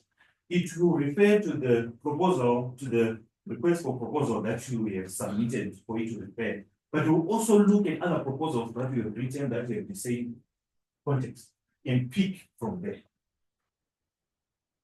Does it make sense? Yes. Yeah. I'll demo that. Then it allows you to do data analysis. So anywhere where there's data in Excel. Question? Would you have to tell it to refer to the specific things? Yes. You can tell it to, it's entirely up to you. And I'll talk to prompt engineering briefly. You can tell it what you want it to do. If you want it to be specific to a document, you will say that. If you want it to be broad based on what you have, it can also do that. If you want to mesh, it's how you write the prompt, what you want to do. Now, we're also in the need, for example, you might use these days, use Copilot. especially getting court cases, weather, climate, and all that. Especially the deadlines, it is a lot more defined because it's not going broadly into the internet. It will follow your style of writing based on other proposals you have done and use that. So it's a notch higher when you're looking at using AI in a safe way within an organizational setting where you want to maintain a certain kind of consistency and decorum. Question. Thank you. So with regards to the example you provided on the funding proposal, in cases where an organization, for example, applies for, let's say, the climate action example, and then on the funders criteria, they say any AI generated proposal will be eliminated or something like that. So if I use Copilot or any other AI source, and then I prompted, I need you to, based on the background of our organization, just follow these guidelines to see how we can structure our proposal. I want to know on the funders side, when they receive our proposal, if I happen to use AI, how do they detect that specific AI? Because I prompted it and I fed it my information about my organization. The best the AI can do is to structure it. Yeah. And fix the grammar. So when you write a prompt, even though you have given it your organizational information, it's going to get information from the internet. So today, if you generated some text on ChatGPT, for example, and then you copy the same text and you paste it on ChatGPT and ask it, did you write this? It will tell you a percentage probability, or what is it, making that it wrote this text to this extent. So the way you are supposed to use AI, it's supposed to give you a frame that is supposed to give you ideas. Then you transform it to make it your own. It's like you're writing a master's research. If you take what's written by AI and submit it like this, because a lot of these models are still learning. So there is a chance that the information that is given is also not accurate or it's not accurate. Like ChatGPT, the last I used it, they were saying it was updated up to September 2023 or somewhere like that, somewhere. November, yeah. some of the, I think they updated ones. Yeah, but the information is not accurate. The idea for using AI is to make you more creative. Because when you are trying to write on a topic, you would spend hours going on the internet trying to look for different information, then you bring it into a space where you're able to write it your own way. ChatGPT just goes and gets that information and presents to you. That does not mean you use it as much. So that's where you have that plagiarism. But the moment you then write it your own way, even if you resubmit it to ChatGPT, it won't tell you that it won't, because the ideas are yours. The content came from AI, but the ideas are yours in the original. Oh, no, I just wanted to say that you can actually bypass it by being specific. Tell it that you want these specific terms and tell it that you want your writing in a human form, right? That way it's able to kind of put or format the writing or whatever proposal that you need. Then when you go there are certain terms that are very difficult, even yourself you cannot read them. So you just go and update that yourself, edit it, and then you submit accordingly. That way I don't think, even if Mr. Arnold is the AI aspect, I don't think we can say you've used AI. Yeah. I just wanted to add some things. It was said that, when you prepare proposals and you are afraid that people might steal your ideas, you prepare them, the thinking process behind it is still going to be yours. So even if you do get like machine generated information, the thinking process to how you want to implement the idea would still be yours, and tweaking it according to what you believe, the outcome should be, still adds your, or getting individual flair to it. So maybe editing it, like you have mentioned, does help. So it was just a thought that regardless of what you get from the internet and what you find from sources, how you package it as an entity or as an individual reflects your thinking. So maybe that will protect you from other aspects. Absolutely. So the idea of using AI is to cut the time that you would take to write a funding proposal. Where it was going to take you 5 days because research was involved and verification was involved and thinking, now structuring, editing, and all that. You do it in a day because particularly the research part and the writing part is done mostly for you. You never get any AI model that gives you write up with wrong grammar and spellings. I don't know the DeepSeek. When it was launched, I tried to use it and I couldn't understand the English, so I left it. But AI models are supposed to be on point. You can submit write up to AI to say correct my grammar or rephrase. I do that quite a lot, especially when I write in. Yeah, or summarize. Yes, because I'll be writing. I'm a very technical person, so when I'm explaining, I'm talking technical, but I'm sending my email to a director who has no clue what technology is. But now, when you say rephrase, is it not going to pick it up as AI? No, it will rewrite your sentences better. It will make them more sharp, more concise. Yes, I know. So I'm going back to head project. When you say rephrase now, Yes. it's not going to pick it up. No. It's not going to introduce new ideas. It's going to work with what you have given. Yeah. Sorry, I just want to question. Your presentation is really interesting. Is there any way that we can book you to train our staff? Yeah, of course, we can arrange.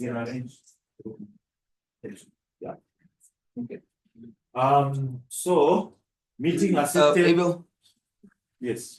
I'm just thinking in terms of what you mentioned, protection of information and privacy, because these LLMs they also take in what we submit into it, so they learn from it, right?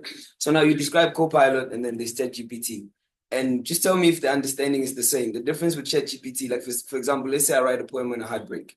I put that poem, it rephrases it, right? It rephrases it. The poem is automatically inside the server, right? Is it a possibility that somebody will come in and look for a poem on heartbreak and then it will give him my poem? There's a possibility. So the only difference with open AI's models and what you're talking about with Copilot, because also the Microsoft LLM, that Copilot, will also still learn from, I think. So there's still also the possibility that a client who's paying Microsoft on his free time on lunch at work, if he's looking for a poem on heartbreak, they'll still sell it to him, right? Yes. It can still go and get that information. Even though, but it will not submit organizational information outside of the organization into the. So there's also theft of intellectual property happening in this business, né? Yeah. So AI is still new, and there are still a few players. I mean, people are learning on the job, but the biggest issue right now is privacy. Anything you submit to AI is gone. There is no accountability. They cannot prove they have what do they call the terms and conditions and fair usage policies and all that, but no one can take them up to task. Maybe it's going to take some time before we know what they are going to do with the information that we're giving them. Good question. I mean, this is probably, off topic. How far are we from a technological revolution where technology takes over? Because clearly, it's learning faster than we are learning. There are no safeguards. You want to start another conversation that will be here till 6 p.m. Do you have Copilot? No. I don't have a subscription. I have a subscription for the demo. Okay. Maybe I can use mine. We'll just Okay. Maybe you can invite me so that just call me on is it Zoom? Yeah, it's Zoom. Send me an invitation on email. I'll join that, then I'll just share my screen. Okay, sure, no problem. So once we start talking about revolution, the whole idea of AI or where the world is going, which is what AI is doing, is enhancing what's called personalization. When you engage with anything, before, maybe 10 years before, things will be mass produced or mass published, mass media. So, for example, a billboard will be showing the same picture to the same people. But you're going to a point whereby if you're in a street and you're driving, the billboard will show an advert for a shoe that you were searching on your laptop 2 hours ago.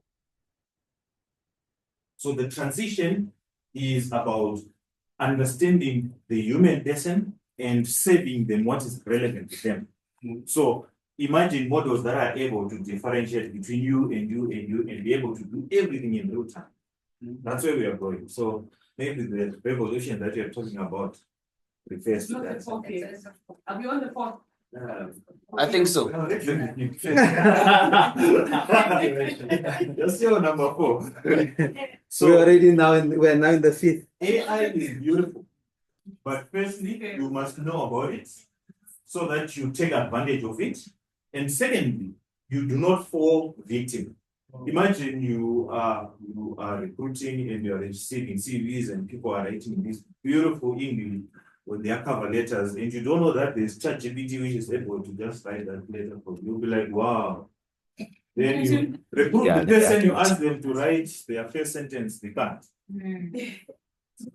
That's for us to summarize the Copilot. But we can just say the Copilot is a private AI language. That's the difference between the other AI applications. Absolutely. So within an organization setting, you create your own library, especially for your intellectual property that should not be out there. So what happens in the what data is out there and get So that's why Microsoft specializes on a day-to-day basis in terms of protecting your data. You can set policies to say, firstly, the data within organizations. A person who is not in finance should not be able to access financial or HR information. So if someone writes, uses Copilot to write something referring to data that's sitting in the finance section where they don't have access, they won't be able to. Because already it works within the parameters of the rules that you've set. Yeah. So within your organization, your data is safe, it's secure, it's not private and open to all.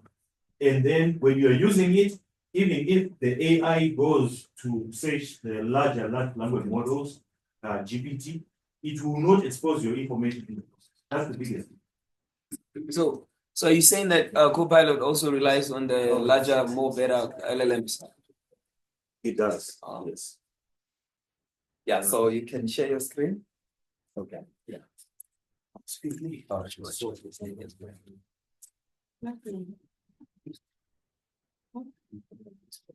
We can go on and talk, but I just want to show you some really quick things that we can do.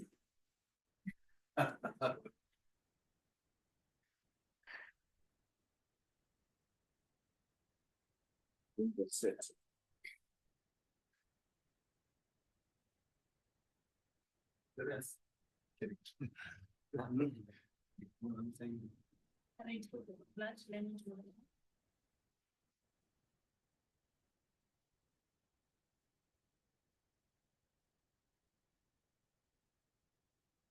Okay.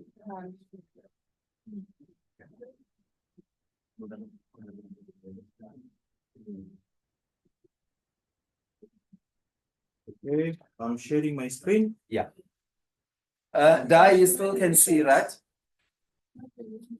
I think Guy is gone. Oh, it's gone. Okay. She said she was I'm here. I'm here. And you can see, Yes, right? you can. Yes, I can see. I'm seeing leveraging AI. Yeah, I'm seeing your library. So, yeah, I'm just showing you. This is my SharePoint. Okay, maybe that's. Oh, sorry, we didn't put it there. Oh, Yeah. Okay. Okay.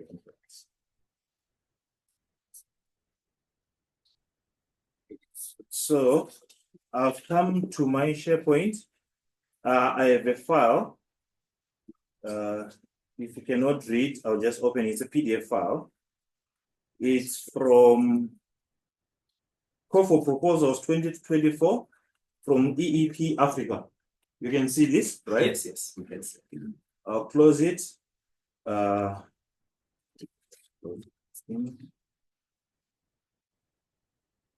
So it's sitting here. I'm gonna copy the link.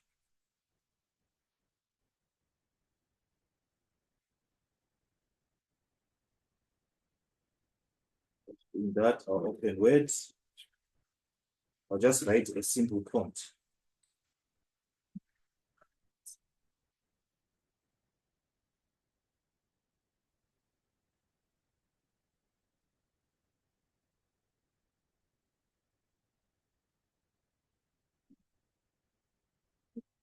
So my Word is Copilot. So when I open Word, it has this bar on top.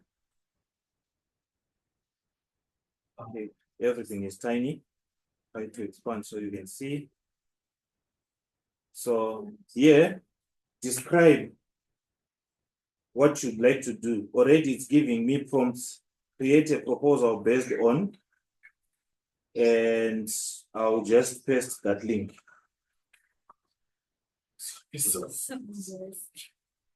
Yeah. Also, you copy that link. So what it does, okay. The first time I write, if I say create a proposal based on, it will suggest the recent files that I opened on my computer that are in SharePoint. Yes. So sometimes it can lag to populate that list. So you can just copy the SharePoint link for that file. And then my proposal, my prompt is very simple. I just want to see what to create. I have not given any more rules. Now it's generating.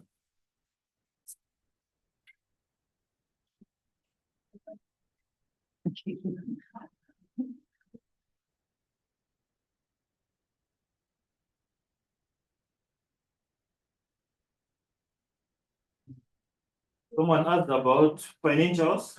When you are writing a prompt, here is a section. So here it is. Just created how many pages?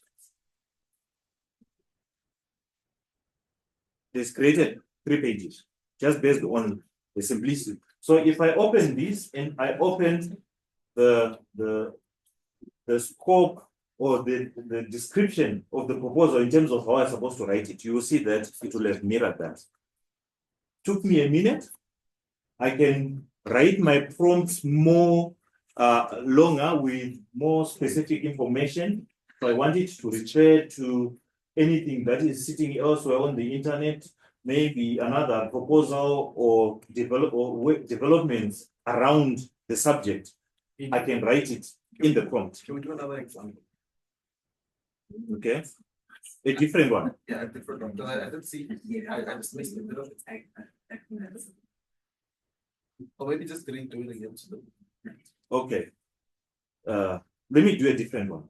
This one we saw, right? Yeah. I just said create a proposal based on when I reference that. I want to do There's a question. here's another. Yeah. Go ahead. Am I seeing correct? Are you on Microsoft Word? This is Word, yes. So, I mean, it's MS products. So you mean Copilot is on Word? Yes. Because with ChatGPT, you have to copy and. That's the difference. So all that you use within Copilot, within Microsoft, it now has a Copilot badge here when you get a license. So whether it's Word, I'll show you Word, I'll show you Excel, I'll show you all the applications, including Teams. Okay. They also have it on PowerPoint, no? I'll show you. That's the next thing I'm gonna show you. Let me save this one first. Then I'll do another example for the gentleman there. I'll save it as proposal for, right?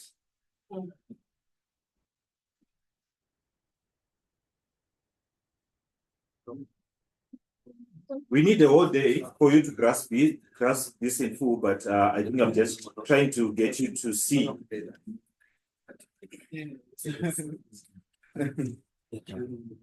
So what's the price of the license? It's about $25 per user per month. So How much? for 12 months, it will be around 7,000 rand for 12 months. 6,000-7,000. Yeah, around there. For 1 year. Per user. Per user. After 10 years, when it's breathing. I've saved this back on SharePoint. I just want to do another example for the benefit of the gentleman. I'll just say draft a contract. For who? Who do you want to draft a contract? For Vodacom, just a Vodacom. We'll have to qualify that a little bit more. For what? I'm applying to get a subsidy from them. Contract. Yeah. Okay. I want something which is very simple. Which is not too open-ended. Oh. I wanted to say a contract for, is it a consultant? Government consultant. Yeah. NPOs consulting for government. Consultants in an NPO to do what?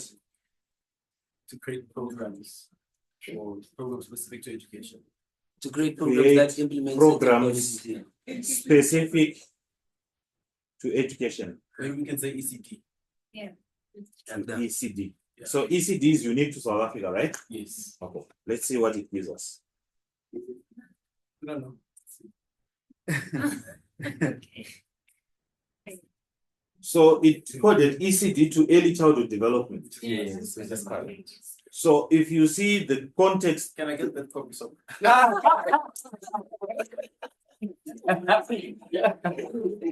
oh, so this is a class. what do I invoice?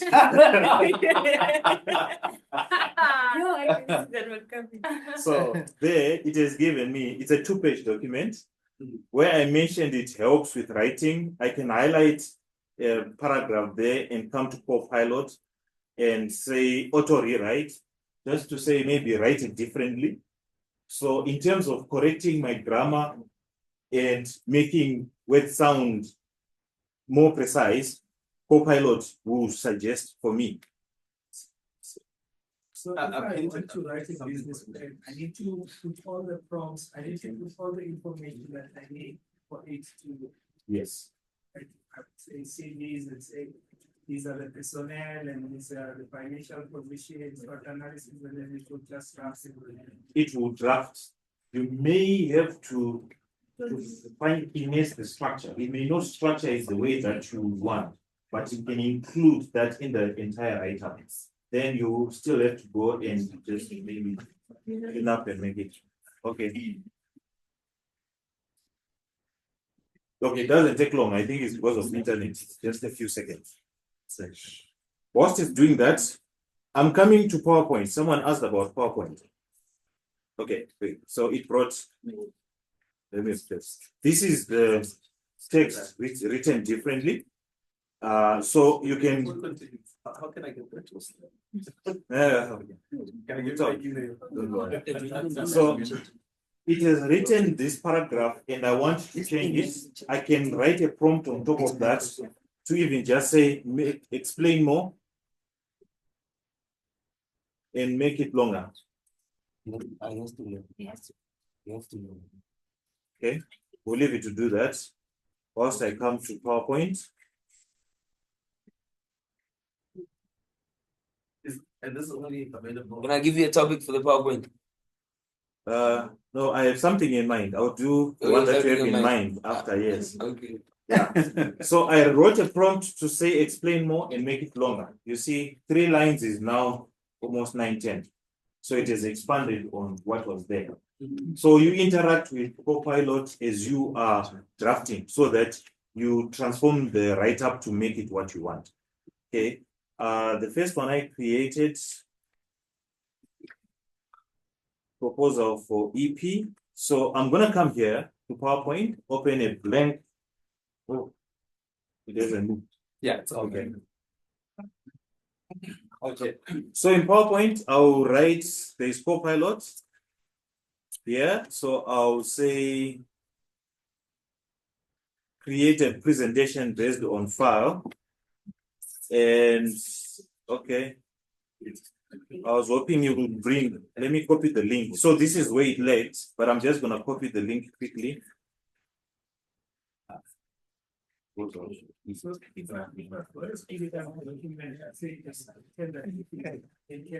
Can summarize what I want out of the that it says in this form in the closing time. 100% the things. 100%. Let me just copy the link.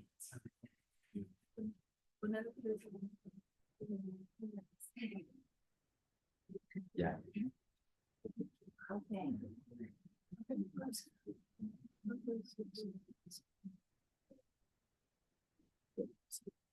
So the same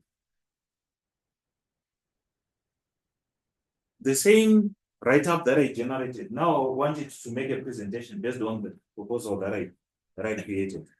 Okay. Yes. Same write-up for which one? Sorry? For the ECD one. The ECD Are one. you preparing a comprehensive package?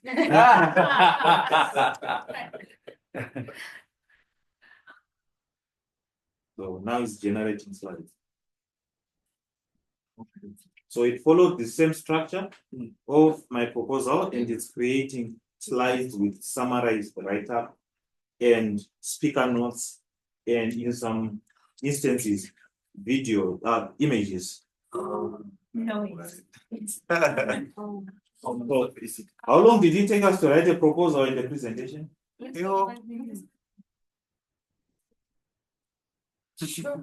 Oh, so he used the one from Yeah, it's the yeah. We'll wait for that. Oh, you're still waiting for your ECD, man. So I'm trying to expand here. So you see there are speaker notes. Yes. Wow. Speaker notes for the slides, it has pictures, and you can come and remember what we said, you have to make the write-up your own, you have to. So when you want to now use images, you have to pick your own. There is something called Designer. I think if you have a subscription for Office apps, you have Designer. It makes making your presentation beautiful, so quick and simple. So in less than 5 minutes, I have a proposal to start with and the presentation. So how many people need to be writing proposals in an organization? Half a person. But what is the danger with this? What is the danger? Yeah. The data is public. No, it's me. No, again, this is Microsoft, it's private, so it's not public, this one. Well, just last week I was reading an article that's saying AI is making people lazy. Yes. Because with something like this, it will do everything. Yes. But I think it will make you lazy if you're not doing the work. Because for me, it has actually given me context to write better. So I'm now thinking at a higher level. So you'll be lazy if you use as it is and you're not engaging and making it your own or even better. Okay. Maybe a solution. It also creates an opportunity, for organizations to develop programs that will still encourage people, especially children from a young age, to do these things and not to rely so much heavily on technology. Whether it's competitions, whether it's programs, it just says that we now need to be more strategic in how we develop our activities. We still want people to learn, but we still want people to utilize the power of technology without actually impacting on their ability to do things. Yes. So it's just that as things are developing, we also need to develop and just to be a step ahead. Yeah. I know it might be difficult to try and beat technology, but there are certain things that humans can do that technology can't. So it's like you can dig a hole with your hands or with a shovel. Sure. I think that the shovel is much better than the hands. But I would argue and say I learned, for example, when I was still an undergrad, with the whole analogy of digging a hole with your hands compared to a shovel, I learned to value my hands, my fingers, the time it takes, like how to calm down and take it step by step. So with the real picture, especially like how do we even I don't know what to call it, but it's going to be very easy for learners, for example, if you want to use this for NPOs that work with like literacy and schools, it's going to be very easy for learners to see it as like an easy tool. Because in university, there's Turnitin, for example. You can post your report or whatever there, and then it can tell you if you plagiarized or not. But it's there is no Turnitin. So a learner can use AI. So I remember I understood and actually read a book so that I can draft my introduction. But now it's going to be very hard to like get to see, to not only read, but get to also see if the learner was like tracking and to track the learner and see if they were actually getting that information instead of taking the night before to submit and just asking Copilot to. So now to your point, what then would be the mechanism of accountability to create a balance? Because we are not saying AI is bad, so people should stop using it. But we want to have some fair usage leverage to ensure that people are supposed to have the same reading skills that they should, but be able to take advantage of tools like this. So it's a struggle. And as I say, it's a process. It takes time, but it's part of development. As we are using it, the disadvantages are coming out. We will learn a lot more as we progress. But what is very important is to be up to date and in tune with what's happening today. And that's where we come in as NPOs and NGOs. Right. Solutions. Right.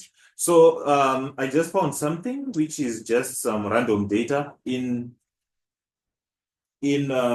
Excel. You can use AI or Copilot to create things like graphs. So I've just clicked a button here which says analyze data. It's analyzing this data. I want to see what it will produce. Does anyone know pivot tables? Yeah. How long does it take you to create a pivot table? You don't do it. Because I've been using it, it does not take maybe explain what a pivot table. Maybe like 2 minutes, 3 minutes. Okay. Since you have been using it for the benefit of everyone, what is the pivot table? Yeah. It's more of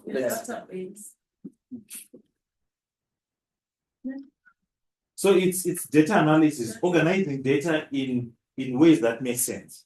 So for an average person, it takes you a lot of time to create one pivot table. But here I just clicked analyze data and it has created the tables for me with the graphs.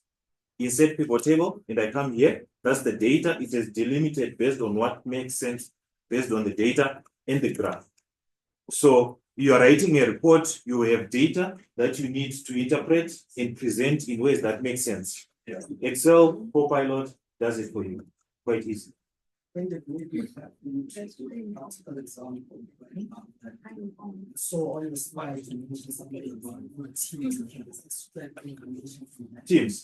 That's the last one I'm going to now. If you are happy with the Excel. Are we? Yes. Okay. So on Teams, it has, okay, when I start a meeting, I'm just gonna start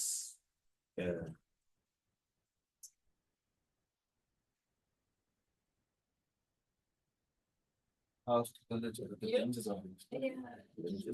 powerful but dangerous in the thing. So we must learn to be safe. When I start a meeting, I can start, I see a lot of people now use this, what is it? This AI that join your meetings and you wonder who it is. So in Copilot, from a data protection point of view, if I set up a meeting or if we set up a meeting internally in our organization, we can start Copilot to transcribe that meeting. If I join a meeting where I'm invited elsewhere, I cannot, from a data protection point of view. So that means if you invite an external person to join your meeting, they cannot use something like Copilot to transcribe the meeting, because the meeting is yours, the data is yours. If you want to give it to them, you can give them after. So that's the first element of what is it? Yeah, for data protection. Now, I want to.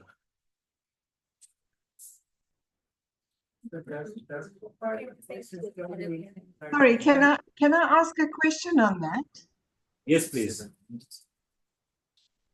So if you're using Copilot integrated with your teams, where do you actually see that you have activated the Copilot? Okay. Or is it just automatically? No, you have to start it. If you can see my screen. Yeah. I have started a Teams meeting. And here I have Copilot. I have to turn it on. Ah, okay. It doesn't start. Yes. So I'm still here to find out if it's possible to just have it transcribe every meeting, but for now you will have to start it. The difference between Copilot in Teams and all the other transcribing bots that you can attach is that with Copilot, I can join a meeting 30 minutes after it started, and then I can ask it to tell me what was discussed in the meeting. Okay. I can converse. And does it download the meeting notes somewhere? Where will it just be on your Teams as a transcribe? It ends up in SharePoint. Okay. Yes. So I can ask it specifically, Ronald mentioned something about climate change. What did he talk about? I was not in the meeting. It will summarize exactly what Ronald said for me. I can show you from the here where it says prompts. Here are examples of prompts that you can write. Okay, you cannot read, I'll read them for you. You can say recap meeting so far. So when I say recap meeting, it will summarize what was discussed in the meeting before I joined, the main points. I can say list action items. So in the meeting, if specific actions were discussed to be done, it will write that with details of who's supposed to do it and if deadlines are included, it will give me that. I can say what questions were not answered. So someone asked the question, it was not answered, I can see that. I can say list different perspectives to this topic. So we are talking gender-based violence and I write a prompt. Now it's going into the external large language model to give me ideas about what's being discussed and giving me notes or points to contribute into the meeting. I can say list main ideas discussed. I can say generate meeting notes, which will write the notes the way a secretary or whoever personal assistant will capture notes. and write the highlights from meeting charts. So on the chart, maybe people are writing, so what are the main things that are coming out? So Copilot on Teams does a lot more, and that's not all. I can come back to a meeting that was held days before, and as long as I switched on Copilot, I can interrogate it using the chat to ask for more points, for clarity, or for all those prompts that I was showing you. So I can interact with it, even though the meeting was. This is an assistant. It's an assistant. So, with that being said, you don't have to physically be present in the, not really physically, but be present on the day you are the secretary.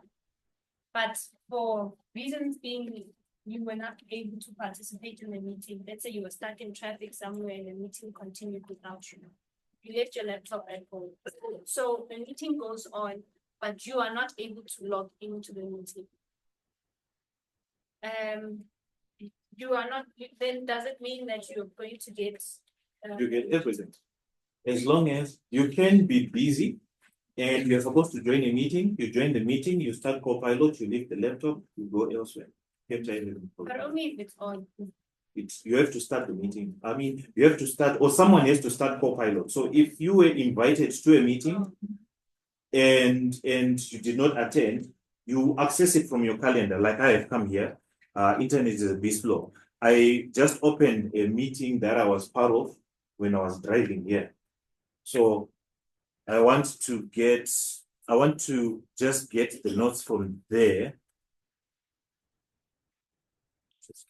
So, I know with the other bots or the other meeting, the AI meeting note takers, you either have to physically be in there or have agreed to be in the meeting, and then you get a report via email. But that person has to, I don't know, somehow authorize for you to get access to that report. I've actually seen a report coming some time ago, and I was like, hey, we didn't have a meeting. We got that report, so now it makes sense as to how it was actually done. So what a lot of these bots do is they transcribe what was spoken as text, as words transcribed to text, and just gives you that, but it doesn't analyze. The difference now is this is analysis. When I was driving here, I joined a meeting on my phone and we're discussing a website, and I can ask, so what are the main action items from this meeting?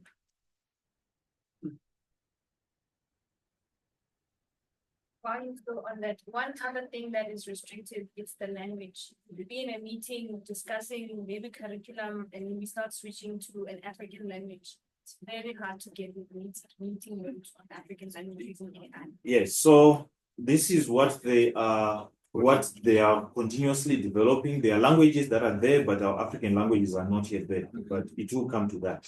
So even if someone is speaking right now, if someone is speaking in French in a meeting, it will transcribe in real time into English for you. But immediately when you switch to Zulu and switch, it's not there. It's not yet slow, there. It's slow, not there, it's slow. Sorry, it's actually there. Yeah, that's what I'm saying. It's Slow, actually not there. there. On Copilot. Yeah. You guys know ChatGPT speaks all the languages, eh? You know you can talk to it in Tswana, it's good. Go try it, yeah. Yeah, you can talk to it like that, it will give you answers in that same language. ChatGPT has that, but Copilot is also part of like an open AI. I wish, okay, let me try to do something. Can zoom it? So you can, let me just zoom the whole screen. So you can see the prompts that I'm writing here.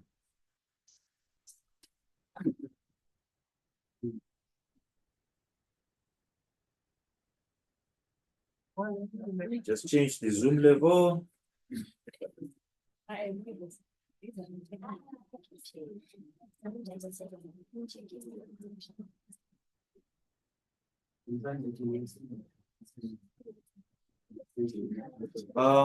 Yeah. No, don't do that. Just go to the document. Then use your mouse, your mouse. My screen is now. See, I zoomed in. Yeah. Okay, it's a little bit better. Yeah, you can read that, right? Yes. I was in a meeting on Teams when I was driving here. I started the prompt, the co-pilot, and I asked for meeting notes. These are the notes. I can get a transcript which I can share with anyone. But here on co-pilot on the side, I asked, my first prompt was, What are the main action points? so what are the main action items for this meeting? We were discussing a website. So yeah, the notes, WhatsApp integration, any service page, user experience. Then I said, what questions were asked? Then in the responses, it's specific. Chieza, I was meeting with the person called Chieza. Chieza asked how the team handles data analysis and tracking. It's able to, it's accurate. It will say, this is what you say. Because it tracks the people who are in the meeting and what they are saying. And I can go on and continue interrogating what is, or the data from that meeting way after the fact. Okay, so maybe let's do this. Abel. I know we need to return the projector now at 1. Yeah. People didn't see. So will you be available if, let's say, we do a webinar? Yes. Okay, would that work? Can you do a webinar? We can. Okay. I'm thinking, because you see, where I've done this training, Yes. I've done them like for a day. Oh, okay. Because there are a lot of things. Oh, so it depends on at what level we are presenting. Okay. If it's just an introduction, Yes. we can make do with a webinar or make it a series. We can see.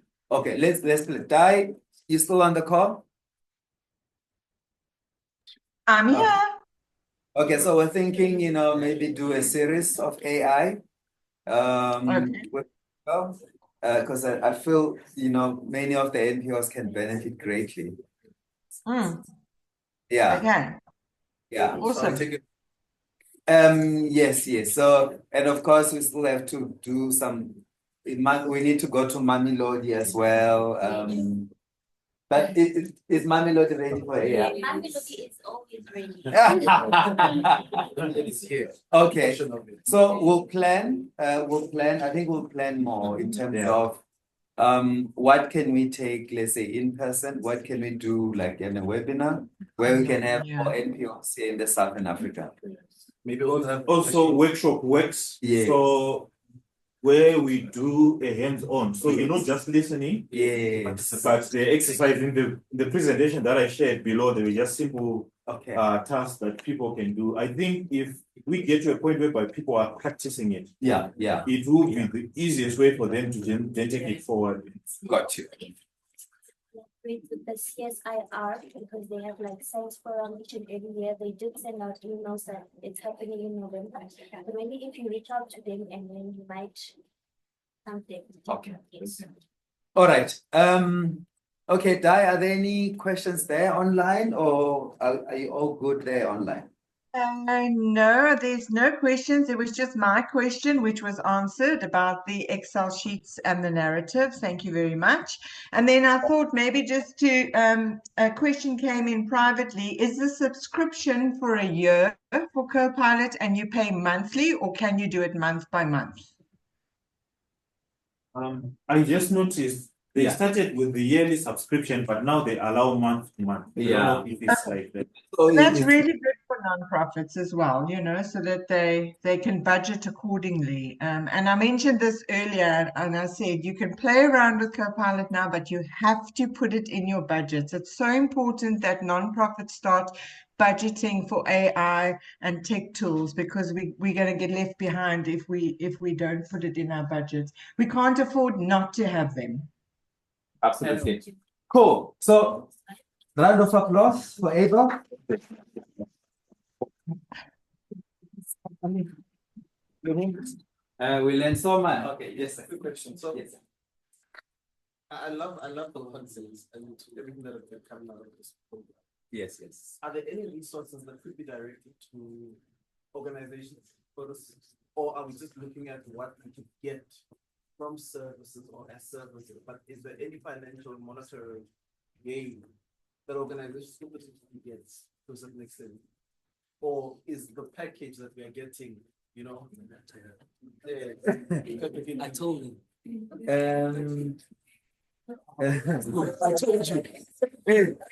I told you. I told you. I told you. Before you started, I told them, watch these guys. I just know. Yeah, let's. Watch these guys. Not only I just know this thing. I told him, watch this thing. It's cleaning now. No, I told you. I told you, mate. I told you. Okay, all right. Okay, so. Okay, let we need to wrap up. Okay, so let's do. All right. Okay. So of course, Copilot and we there was this AI summit that Microsoft hosted last year, I think around June. And we as a sector, we raised so many concerns to Microsoft to say, look, it was then $30 per user per month. And we've been motivating for a non-profit discount. It's not yet there yet. It's not yet there yet. But again, for organizations that have the budget, of course, it's available at around $25 per user per month. I know for a year, it's like 6,000-7,000 rand per license, right? Again, this has been good for us to learn what is available. And I always say, some organizations, when you present this technology, they'll be like, no, it's not for us. But our organizations are growing. And I always make this example of, remember we used to have Skype, and then years back, we had fax machine, and technology is advancing, right? But having the information, right? Knowing, this I can do, this is what I can get.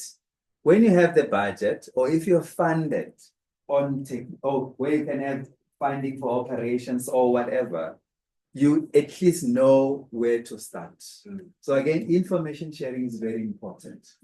And I do appreciate you for staying and listening. And I know okay. Yeah, so again, for organizations that this is your first time, of course we host a couple of series, webinars every now and then. And of course, we mix and match, right? Because not everyone can be here. And then we have the in-person, we have the webinars, and each time then we'll go to other areas. But I do need to thank all of you. Do need to thank Wetinyiko for I know you really wanted us to come here so long. And then Trump happened, then we shifted the date until we find this venue. So thank you so much for hosting us. And you see, the non-profit collaboration is the, because being here today, now we've got the Mamelodi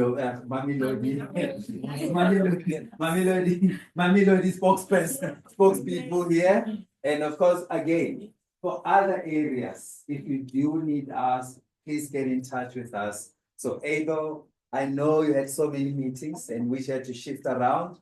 We appreciate you for coming. Yes. There's a request. Dai says, please don't forget to take a group picture. Group. Okay, we'll take a group photo, right?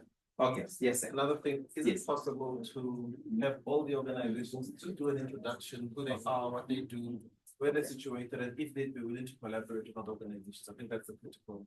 It's a very important. It's very. So do you need to take the projector? Yes. Spa. So you keep a projector. So okay, so group photo. Again, I ask for copia, everyone agrees. So we'll take a group photo. I just don't know where we can take the group photo from. Where's the cameraman? We can just use the ones. One, it's gone. Oh, there was a camera guy who was here.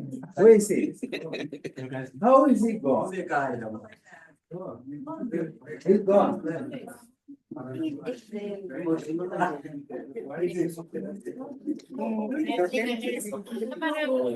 I see. You have the bag. It's not a problem. No, don't worry. Don't worry. Don't worry. Don't worry. It is not a problem at all. The bag. There should be a bag. Somewhere. No.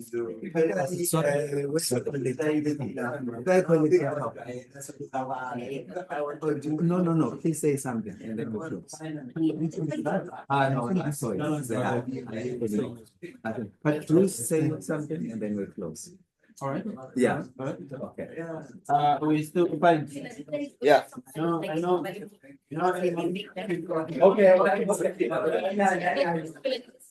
Last one. Last one. Yes. In most events, people will be like, time is running and there's no time. We're hungry, we're tired. I just had people getting confused that it's 1 o'clock already. Yeah. Yes, sir.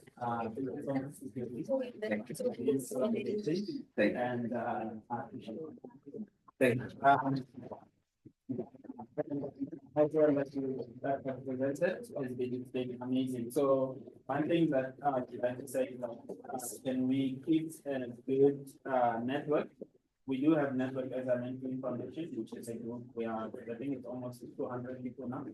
So people can actually join, and share, everything. People must not leave. There's food. Oh yeah, we we leave more food outside. So please let's collaborate, let's engage. We're still gonna host more workshops. iMentorUFoundation does not really focus on workshops for non-profits. But because of the way we've been growing, we see the need to actually share how we are growing. So that's why we get to host these kind of workshops. Yes, sir. What do you guys focus on? Just hit us with that, just 3 lines. Yeah. I did from the beginning, but yes, Just remind us. And we are companies.